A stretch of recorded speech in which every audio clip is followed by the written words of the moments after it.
제자들에게 있어서 예수님의 죽음이라는 것은 충격 그 자체였습니다. 예수님이 하나님의 아들이라고 생각했기 때문에, 메시아라고 생각했기 때문에, 지금까지 성서의 모든 역사 속에서 예수님처럼 놀라운 기적을 행한 분은 없으셨기 때문에, 예수님께서 행한 기적은 이 세상의 책으로, 그분이 보여주신 계시는 이 세상의 기록으로 다 할 수 없을 정도로 많은 부분이었기 때문에 3년 반 동안의 공생의 사역을 통해서 이분은 로마의 압제에서 우리를 구하실 분이다, 유대 국가를 다시 세우실 분이다, 다윗의 왕좌를 일으키실 분이다, 그리고 봉사하는 모든 제자들은 우리는 그리스도의 나라에서 큰 자리를 차지하리라 확고하게 믿었던 것이죠. 그리고 충성을 다짐했던 것이죠. 그리고 앞으로 새로운 세계가 오게 되면 나는 어느 자리에 앉을 것인가, 그 자리를 가지고 다툼을 했던 것이죠. 한치도 밀리지 아니하는 경쟁심과 충성을 가지고 예수님 앞에 나갔던 것이죠. 그런데 예수님께서 십자가에 못 박혀 돌아가시게 되었습니다. 예수님께서 체포당하실 때, 아니 순순히 체포당하실 때, 아니 그들에게 체포당해 줄 때 도저히 이해가 안 될 뿐더러 싸울 기력을 상실했던 것이죠. 그리고 또 싸우지 말라고 하시는 예수님의 말씀에 비추어서 그들은 잡혀가는 예수님, 재판당하시는 예수님을 바라보며 절망에 절망을 거듭했던 것이죠. 예수님이 십자가에 처절히 못 박혀 돌아가실 때 물과 피가 다 쏟아져서 이제는 기적을 기대할 수 없게 되었을 때, 아니 나의 하나님이여 나의 하나님이여 어찌하여 나를 버리셨나이까, 하나님으로부터 버림당한다는 그 말씀을 들을 때 그들이 가지고 있던 소망은 모두 분해되어 버리고 말았습니다. 절망이 왔습니다. 우울함이 왔습니다. 슬픔이 왔습니다. 허무했습니다. 3년 반 동안 시간을 투자하는 것이 너무너무도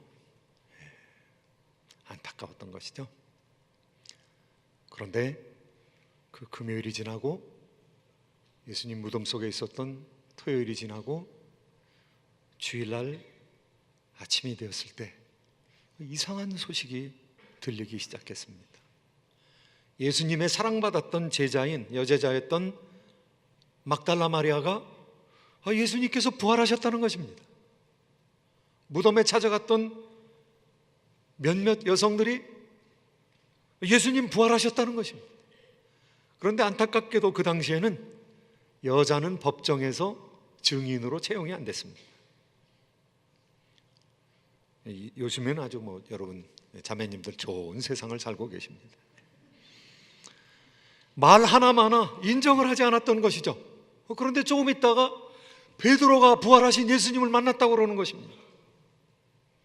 예수님께서 부활하신 날에 5번 나타나셨는데 성경에 적혀 있는 것이 11번이고요 부활하신 그 당장 그날에 5번, 그리고 그 이후에 6번이 기록되어 있으니까 기록된 것은 중요한 것만 기록이 되어 있고 기록이 안 되어 있는 것도 굉장히 많았으리라고 생각합니다.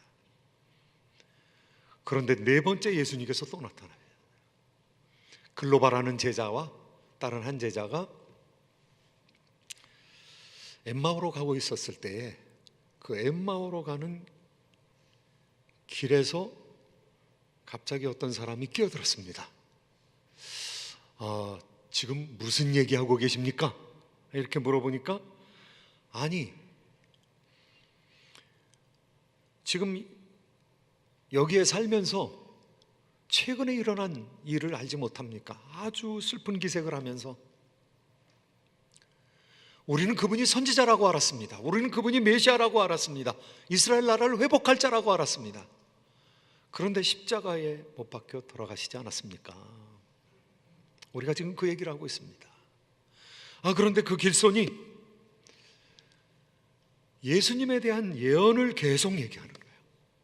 그리고 그 예언을 풀어주시는 거예요.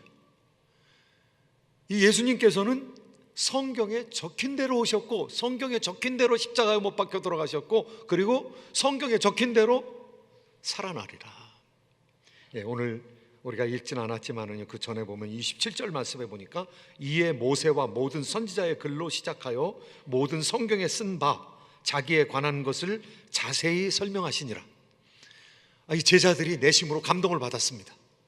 우리가 저녁은 사겠으니까 우리하고 같이 머뭅시다. 그래서 식당으로 들어갔습니다. 엠마오 주막으로 들어가서 식사를 차려놓고 예수님께서 축사하실 때에 제자들의 눈이 활짝 열렸습니다. 예수님이시네요. 예수님께서 식사를 하지 아니하시고 사라지셨습니다. 제자들이 너무 놀랐습니다. 봐라, 우리가 그 성경 말씀을 들었을 때 우리 마음이 뜨거워지지 아니하였냐? 엠마오에서 예루살렘으로 다시 돌아갑니다. 엠마오가 지금 어느 장소인지 정확하게 알지 못하지만 어떤 사람은 3.5마일 된다, 어떤 사람은 10마일 된다. 먼 거리로 생각한다면 아마 한 2시간 내로 주파를 했을 겁니다. 그래서 예루살렘으로 다시 돌아와 가지고 제자들한테 지금 다시 얘기하는 것입니다. 예수님 살아나셨습니다. 우리가 만났습니다. 이 35절 말씀이 오늘 그 이야기죠. 제가 읽겠습니다. 두 사람도 길에서 된 일과 예수께서 떡을 떼심으로 자기들에게 알려주신 것을 말하더라. 그런데 마침 그때에 예수님께서 바로 그 방에 나타나셨습니다. 그 방에 나타나셔서 그 말을 할 때에 예수님을 만났다는 글로바와 다른 친구의, 다른 제자의 이야기를 들을 때에 예수님께서 그 자리에 나타나셨습니다. 36절 말씀 우리 한번 다 같이 읽겠습니다. 시작. 이 말을 할 때에 예수께서 친히 그들 가운데 서서 이르시되 너희에게 평강이 있을지어다 하시니, 예수님께서 딱 그 자리에 나타나시는 것이죠. 예수님께서 절망을 치유하시기 위해서 나타나시는 것이죠. 예수님께서 그들을 오늘 제목처럼 너희는 이 모든 일의 증인이니라, 증인 만드시기 위해서 예수님께서 딱 나타나시는 것이죠. 예수님의 5번째 나타남입니다. 부활의 그날에 예수님께서 5번 나타나셨습니다. 그런데 오늘 두 제자, 글로바를 포함한 두 제자에게 4번째 나타나셨고, 기록된 것으로는 5번째 예수님께서 나타나셔서 많은 제자들 앞에서 자기 자신을 소개하게 되신 것입니다. 예수님의 죽음이 우리의 대속을 위한 죽음이라 하더라도 죽음으로 끝났더라면 이 세상의 많은 종교 지도자들과 다름이 없는 것이죠. 저는 여러 종교 지도자들, 정신적인 거성들을 존경합니다. 제가 비슷한 신앙의 길을 가는 사람으로서 다른 종교 지도자지만 저는 부다를 존경합니다. 마흐메트를 존경합니다. 공자를 존경합니다. 그런데 예수 그리스도는 차별적인 분이십니다. 그분은 존경하는 것으로 끝나서는 안 될 뿐입니다. 왜냐하면 죽음을 물리치셨으니까요. 다른 종교의 지도자들과 수많은 철학자들, 수많은 정신적인 지도자들, 수많은 정치가들은 무덤을 꾸밉니다. 그런데 예수님의 무덤은 빈 무덤입니다. 예수님은 죽음을 이기시고 다시 살아나셨기 때문입니다. 살아나신 교주는 없습니다. 부활하신 교주는 없습니다. 생명의 놀라운 역사를 그대로 드러내셨던 하나님의 영광의 역사를, 생명은 하나님께 속해 있는데 그 생명을 다시 살려주신 그런 영적 지도자는 이 세상에 없는 것이죠. 예수 그리스도는 절망 가운데 있는 제자들에게는 소망이었습니다. 무능력 가운데 있었던 제자들에게는 놀라운 하나님의 능력이었습니다. 그 능력을 어떻게 얻을 수 있었습니까? 부활하신 주님께서 나를 체험하라고 나타나신 것이죠. 우리가 절망 가운데 있을 때는 하나님을 향하여 SOS, 저희를 구해 주시옵소서, 저희를 긍휼히 여겨 주시옵소서, 하나님의 능력으로 우리를 덮어 주시옵소서, 우리를 도와주세요. 이렇게 하나님 앞에 기도하면서 SOS 신호를 보내는 것이죠. 그런데 하나님께서 그 기도에 응답해서 하나님의 살아계심을 나타내 주십니다. 우리가 어떻게 증인으로서 새로운 힘을 얻을 수 있겠습니까? 오늘 첫 번째로는요, 주관적인 체험을 허락해 주십니다. Subjective experience. 하나님께서 우리에게 주관적으로, 나 자신에게 개인적으로 주체적으로 나타나셔서 우리 자신이 주관적인 영적인 체험을 하게 만드시는 것이죠. 제자들이 체험을 하게 해주셨습니다. 영적으로 체험을 하게 해주셨습니다. 예수님께서 나타나셨습니다. 그런데 예수님께서 나타나셨을 때 제자들이 다 두려워했던 것이죠. 왜냐하면 지금 방의 문이 닫혀져 있는데, 두려움 가운데 있는데 예수님께서 그냥 방 안에서 나타나셨거든요. 얼마나 놀랍습니까? 여러분, 이 방 안에 그냥 모르는 사람이 그냥 나타난다면 얼마나 무서운 일입니까? 그런데 예수님께서 나타나셨습니다. 제자들이 두려워하는 것이죠. 제자들이 의심할 수밖에 없죠. 예수님께서 부활하셔서 나타났다는 생각을 참아 못하는 것이죠. 그런데 예수님께서 구중하십니다. 내가 나타난다고 그렇게 예언했는데, 내가 십자가에 못 박혀 죽은 후에 사흘 만에 부활하리라고 예언했는데 왜 안 믿느냐? 예수님께서 오늘 나타나셔서 하시는 말씀입니다. 놀랍고 두려워하는 사람들을 향해서 38절 39절 말씀 우리가 같이 한번 읽겠습니다. 시작. 예수께서 이르시되 어찌하여 두려워하며 어찌하여 마음에 의심이 일어나느냐? 내 손과 발을 보고 나인 줄 알라. 또 나를 만져보라. 영은 살과 뼈가 없으되 너희 본 바와 같이 나는 있느니라.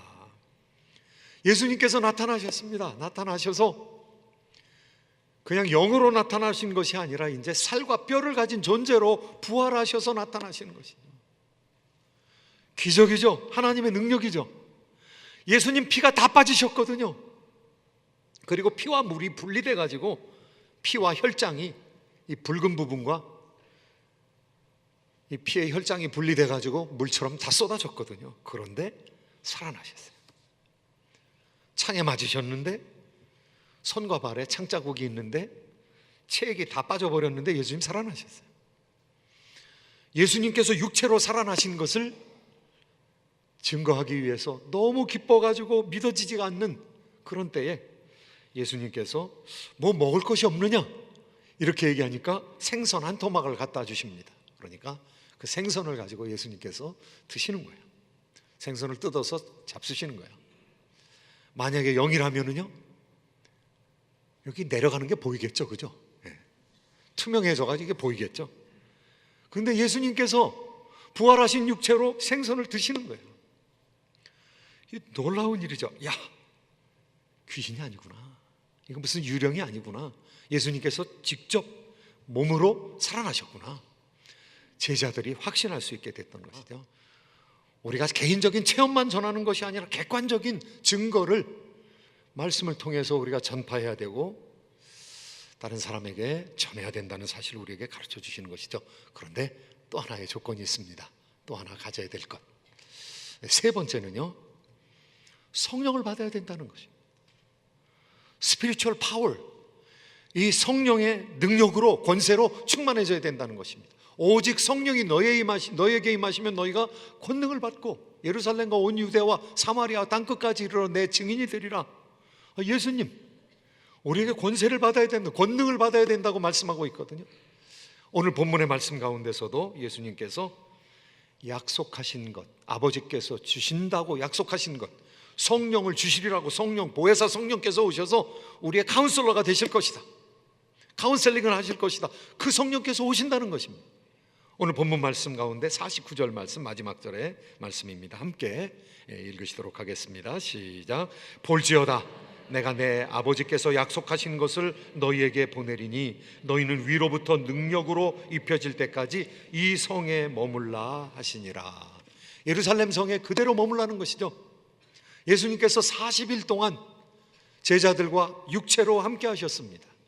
그리고 예수님께서 승천하십니다. 그리고 예수님께서 하늘 보좌 우편에 앉으셨습니다.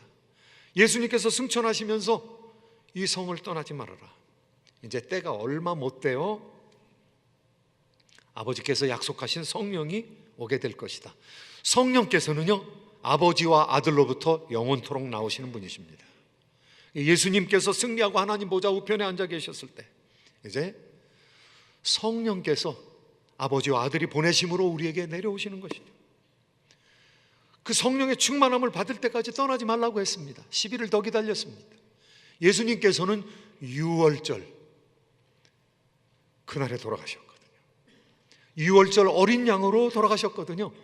유월절 어린 양으로 돌아가시면서 구약의 절기가 그냥 우리 신약하고 아무 상관이 없는 절기가 아니라는 것을 알려주셨거든요. 그리고 성령께서 오시는데 성령께서 오순절날 오십니다. 해필이면 구약의 절기를 지키시면서 오십니다. 예수님 재림하실 때는 우리가 날짜는 모릅니다. 우리가 언제 오실지는 잘 모르지만 절기를 지켜서 오실 것 같아요.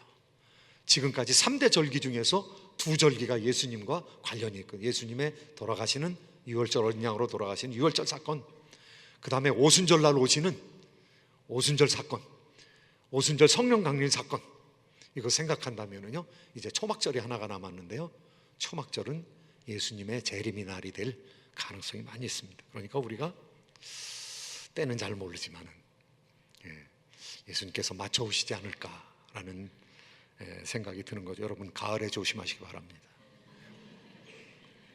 옛날에 다미선교회에서 1992년 10월 28일 날 예수님 재림하신다고 그랬는데요, 달력으로 볼 때는 그게 초막절입니다. 그래서 이 사람들이 뭔가 아는 사람들이 절기를 아는 사람들이 날짜를 좀 정했겠구나, 그런 생각을 한 적이 있습니다. 그런데 우리가 증인의 사역을 감당하기 위해서는요, 성령 충만함을 받아야 된다는 것이죠. 오순절 성령 세례를 받아야 된다. 성령 충만함을 덧입어야 된다는 것이죠. 성령 충만해졌을 때 우리가 변한다는 것이죠. 예수님의 부활을 실제로 체험하고 말씀으로도 가르침을 받은 사람들이 아직도 떨고 있었습니다. 그런데 오순절 충만한 성령이 임하시고 나서는 사람들이 확 바뀌었습니다. 이제는 나가서 예수님에 대해서 전하는 거예요. 막 방언을 하는 거예요. 방언이 터져버렸어요. 멈출 수가 없는 거예요. 다른 나라 말을 막 하는 거예요. 다른 나라 말하는 것을 듣고 오순절에 제사 지내기 위해서 모였던 사람들이, 야, 저 사람이 우리의 언어로 하나님의 큰 일을 말하는구나, 알아들었습니다. 놀라운 일이죠. 사람들이 이상하게 여기니까 베드로가 나가서, 이 사람들이 지금 낮에 술 취한 게 아니다, 지금 성령으로 충만함을 받아서 우리가 증거하는데 너희가 예수 그리스도를 잘못 알고 죽게 했다. 이제 하나님의 말씀을 전하는 것이죠. 다시는 하나님 말씀 전하지 말아라, 예수님 전하지 말아라. 그리고 매를 때리고 위협을 해도 내가 관원들의 말을 들을까, 하나님의 말을 들을까? 너희가 한번 생각해봐라. 하나님께서 말씀하시고 예수님께서 도우시고 성령으로 충만케 하셨으니까 우리가 전하지 않을 수가 없다는 것이죠. 겁쟁이 베드로가 완전히 변하게 된 것이죠. 성령 충만함을 받은 사도 바울이 빌립보에서 계속해서 귀신을 쫓아내기도 하고 하나님 말씀을 전합니다. 그러다가 감옥에 갇히게 되었습니다. 이 감옥에 갇히게 됐는데 성령 충만한 바울과 실라가 밤중에 하나님을 찬송하는 거예요. 밤중에 하나님께 영광을 돌리는 거예요. 거기 있는, 감옥에 있는 사람들이 다 듣는 거예요. 이상한 사람들이다. 낙심해야 될 텐데, 절망해야 될 터인데, 이거 뭐 물어보지도 않고 로마 사람이 맞은 거 아닙니까? 그러면 항의해야 될 터인데 지금 찬송을 부르고 있구나. 옥토가 흔들렸습니다. 지진이 일어났습니다. 착고가 풀어졌습니다. 그리고 옥문이 열려가지고 다 도망간 줄 알고 자결하려는 간수를 살려냅니다. 하나님의 놀라운 은혜가 임한 것이죠. 성령 충만하게 되니까 하나님께서 권능을 주심으로 말미암아 이제 밖에 나가서 증인의 역할을 감당하게 되는 것이죠. 사랑하는 성도 여러분, 부활하신 예수님을 우리가 기리는 이 날에도 혹시 우리의 삶 가운데 절망이 있습니까? 우리의 삶 가운데 어려움이 있습니까? 우리의 삶 가운데 우울한 일들이 있습니까? 우리의 삶 가운데 슬퍼하게끔 하는 일이 있습니까? SOS. 우리가 하나님 앞에 간구하며 나가야 되는 것이죠. 하나님이여, 부활의 예수님을 체험하게 하여 주시옵소서. 육체로 체험하지 않는다 하더라도 하나님 만나 주시옵소서. 어떻게든 만나 주시옵소서. 예수님 만나 주시는 분이십니다. 이슬람권에 있는 많은 사람들이 사신 예수님을 만나고 흰 옷 입으신 분을 만나고 자기를 도와주시는 분을 만나고 지금도 돌아오고 있는 거예요. 예수님 타종교 사람들을 만나 주십니다. 많은 사람들이 타종교도 잘 믿으면 구원받는다 이렇게 얘기하고 있는데 예수님 타종교 사람들한테 가서 선교하시는 예수님이세요. 언젠가 여러분과 말씀을 나눴던 한 자매가 있습니다. 찢어진 베일이라는 책을 썼는데 최근에 제가 책을 다시 서치를 해보니까 톤 베일이 아니라 이제는 비욘드 더 베일, 베일을 걷고 나서, 베일을 넘어서, 이런 새로운 책을 이제는 하나님을 어떻게 그간 증거했는가, 하나님을 증거하는 이야기를 하고 있더라고요. 이 굴산 에스더라는 자매는 파키스탄의 자매입니다. 마호메트의 피를 받은 자매입니다. 그러니까 마호메트의 집안 사람이에요. 아주 마호메트교를 잘 섬기는, 잘 믿는 자매였고 대대로 그렇게 되었던 지도자의 가문입니다. 이슬람교 지도자의 가문. 그런데 장티푸스에 걸려가지고 병이 생겼어요. 한쪽 손과 발을 못 쓰게 되었습니다. 한쪽 손과 발을 못 쓰게 되니까 그거 치유받기 위해서 영국에 가서 검사도 하고 진찰도 받고 그런데 안 된다는 겁니다. 의사가 안 된다는 거예요.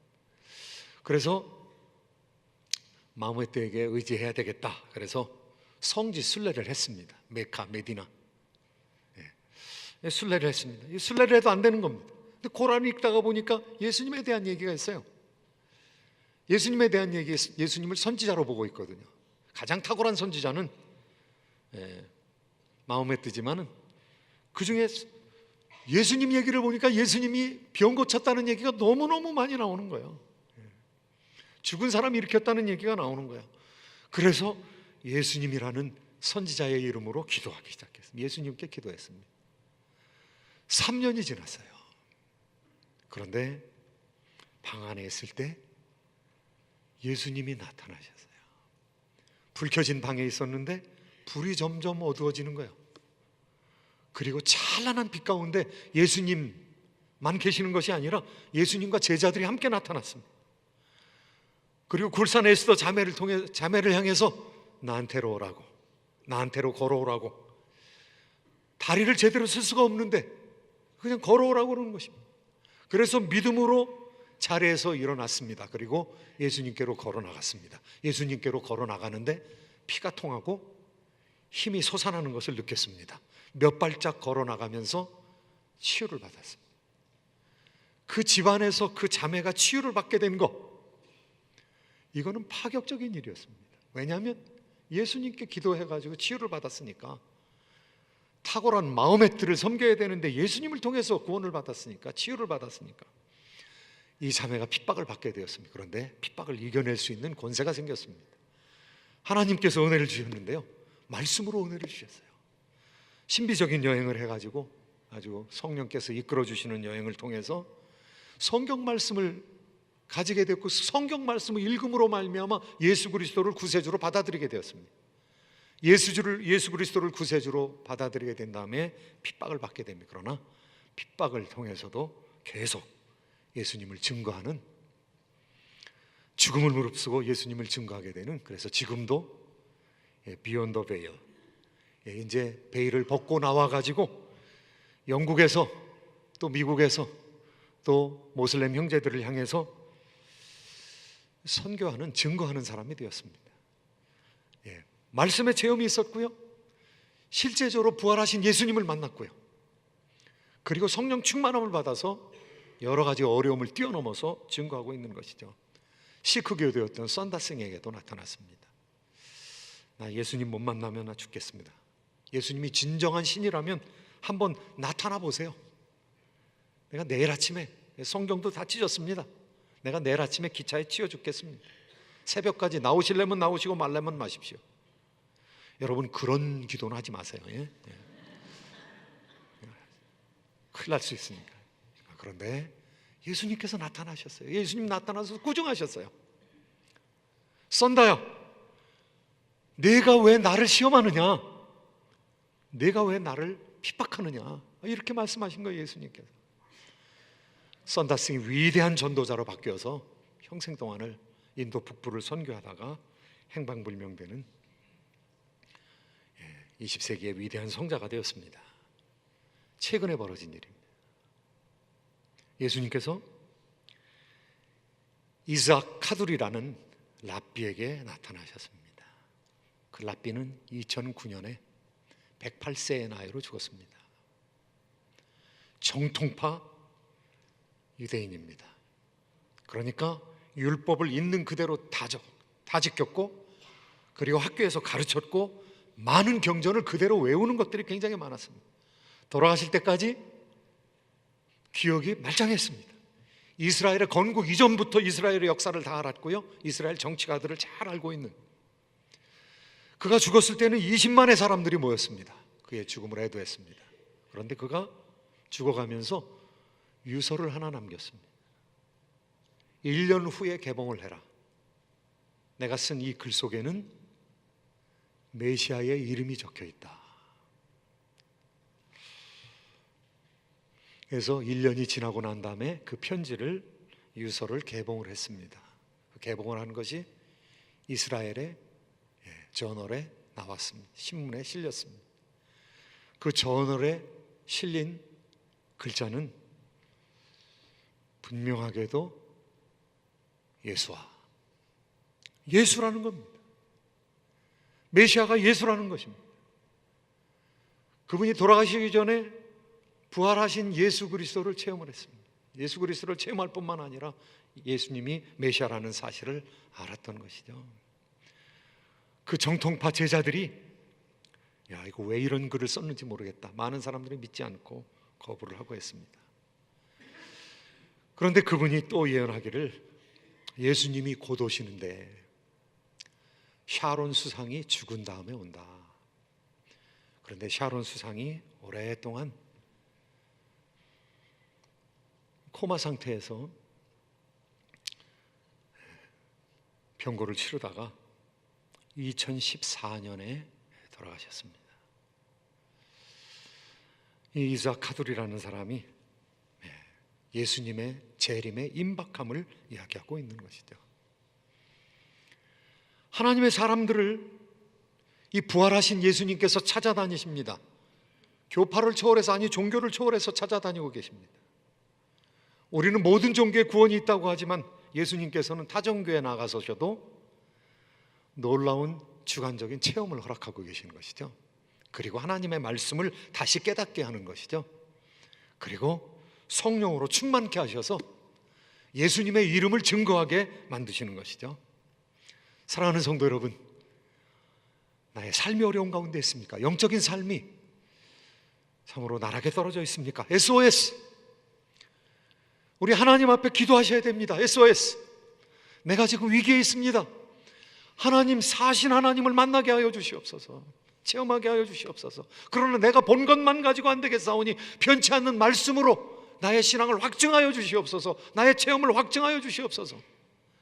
사도 바울이 다메섹 도상에서 예수님을 만났지만 예수님을 만나는 그 광경을 기술하는 것에 있어서는 구약 성경에 있는 그 기술의 방법을 성경에 기록되어 있는 하나님의 나타나는 그 신연의 체험을, 티오페니의 체험을 기술하는 방법으로 기술하고 있습니다.